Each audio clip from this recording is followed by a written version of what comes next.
You know, we live in a world where opposites are in conflict and we're in the middle.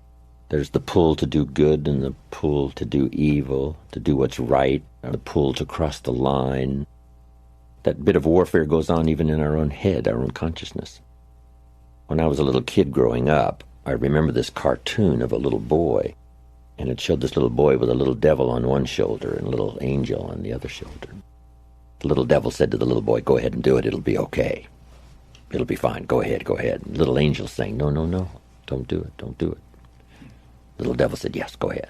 Little angel voice, "No, no." And I guess that's part of our life experience. It's part of the adventure. The old prophet said, "Love good and hate evil." And if we become educated in that way, knowing when the voice of temptation is not the right road to take, we make some better choices. When I got up this morning, a little voice said, "You really don't have to do your exercises today. You could skip today. You've got some work to do." And I got in at about 1 o'clock this morning on my airline flight from Colorado Springs. But as recently as this morning, the little voice said, "You don't have to do them this morning." But I well know that if I postpone a day, sure enough, I've got to make up for it somewhere. Maybe do a modified version if I don't have quite enough time, but don't let it just go. But we all have that. You know, that's fairly constant. What voice to listen to? I guess part of the answer is not to become a victim of yourself. Beware of the thief on the street that's after your purse, but also beware of the thief in your mind that's after your promise. The little thief in your head that says, "You're too tall, you're too short, you've never done it before, it's not going to happen for you. Others can find this book, you can't find it. If you found it, you probably wouldn't read it. If you read it, you probably wouldn't understand it." This is a constant bit of warfare going on inside of our head. So we all have to deal with that. But what I call that in these experiences is the great adventure. It seems as though God has designed human life and his own existence as a bit of adventure. First creating all the angels according to the storyteller. And we might surmise, what was that for? Maybe he didn't want to be alone, or maybe he wanted to create some kind of adventure for himself. Made one of the angels, the storyteller says, the most famous, the most beautiful, the leader. And finally, Lucifer gathers up a third of the angels, makes a move on God's throne, loses, giving us a bit of insight, not much detail. I guess most of it's left to our imagination, which is probably what the storyteller wanted to create. Here's a few details and leave the rest to your imagination. So it seems like in the beginning, before the beginning, God, it seems, was interested in adventure. But I guess if you...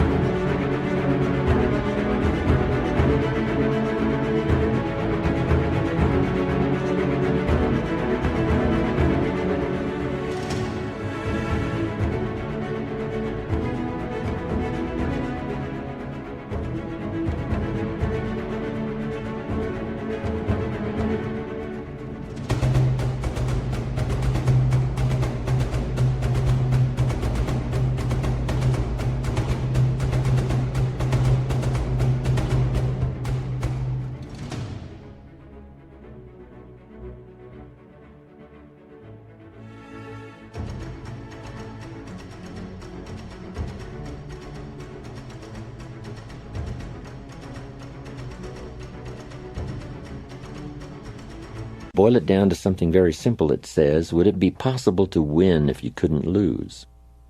And almost everybody says, well, no, it doesn't seem possible that you could win if you couldn't lose. So there has to be an adventure in order to have a victory, in order to have a win, in order to overcome, in order to create something of value. You must keep pulling positively against the negative forces, but that's what creates the adventure. If you took a football today and walked out to the football stadium, put it under your arm and crossed the goal line, would we all cheer and call it a touchdown? And the answer is no. It's not a touchdown until you face the 300-pounders who want to smash your face in the turf. And if you can muscle by them, dance by the secondary, cross the goal line with the football under your arm. Now we call it a touchdown, maybe a championship, but not without the conflict. But that's a good phrase. Opposites are in conflict, and we're in the middle. And on any given day or occasion, that conflict can occur. There's an interesting Bible story that says there were two nice people, according to the storyteller, and it says, however. It's an interesting word, and that's where the adventure begins. However, one built his house on the rock, and the other built his house on the sand. Nice people can make foolish decisions about the future and then suffer the consequences, especially when the storm comes. So the key is to try your best. So many questions are not a matter of morality. It's a question of being careless or careful, being cautious rather than reckless, but not too cautious. So it's kind of an interesting challenge. If you were so cautious driving on a two-way highway, every time a car came your way, you were troubled about thinking whether or not he was going to stay on his side of the line, that you pulled off the road, wait for him to pass, then got back on the road and continued your journey. We would call that a bit too cautious. It may take you 2-3 days to get to your destination. So you say somehow when the traffic's coming your way on a two-way highway, you must trust at least the law of averages that says, I have a pretty good chance of arriving, even though there's not a guarantee that 1 out of 1,000 coming my way, I'll cross the line and it'll be the end. So we do have to be cautious, but not too cautious, and let those daily experiences lead us into a better life, a better month, a better year.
I arrived on an airplane flight once, and the flight attendant came on and said, "Ladies and gentlemen, you have now completed the safest part of your journey. From now on, it gets dangerous. Fasten your seatbelt." I thought that was interesting. You've now completed the safest part of your journey. According to statistics, for the miles covered, it's the safest way to go. So now you have to be cautious but not overcautious, careful but not obsessively careful.